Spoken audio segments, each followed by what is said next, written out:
এইরকমভাবে লাচ্ছা সিমাই না বানালে আমি তো জানতেই পারতাম না যে এই জিনিসটা এতটা টেস্টি খেতে হয়। এর আগে পর্যন্ত আমার খুব একটা লাচ্ছা সিমাই খেতে ভালো লাগতো না। কিন্তু এইভাবে বানানোর পর থেকে আমার তো ফেভারিট ডিশের মধ্যে একটি হয়ে গেছে লাচ্ছা সিমাই। তো চলো তোমাদের সাথে রেসিপিটা শেয়ার করে দিই, যাতে তোমাদের যাদের ভাল লাগতো না তোমরাও চেটেপুটে খাও। তো সবার আগে কড়ার মধ্যে ঘি গরম করে কাজু কিশমিশগুলো ভেজে নেবো।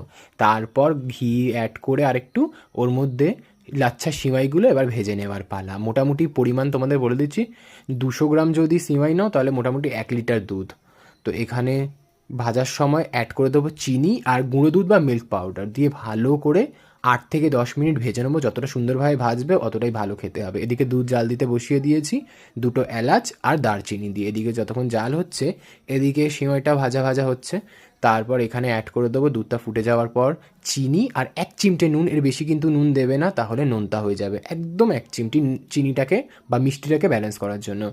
এবার এদিকে দুধ জাল দেওয়া হয়ে গেছে আর সিমাইটা ভাজা হয়ে গেছে। এবার পরিবেশন করার পালা। একটি বাটির মধ্যে সুন্দরভাবে সিমুইগুলো সাজিয়ে নেবো, তার উপর দিয়ে অ্যাড করে দেবো ভেজে রাখা কাজু কিশমিশগুলো। তারপর জাল দেওয়া দুধটা একটু ঠান্ডা করে সিমুইয়ের মধ্যে অ্যাড করে দেবো, যাতে সিমুইটা ভিজে যায় ভালো করে 1 ঘন্টার জন্য। তারপর ফ্রিজে রেখে দেবো ভালো করে মিক্স করে। ফ্রিজ থেকে বার করে যদি তোমরা দেখো যে দুধটা সব টেনে নিয়েছে, একদম শুকনো শুকনো লাগছে, তোমরা উপর দিয়ে আরেকটু দুধ অ্যাড করতে পারো, কোনো ব্যাপার নেই। এতে টেস্টের কোনো হেরফের হবে না, সেম ভালোই খেতে লাগবে।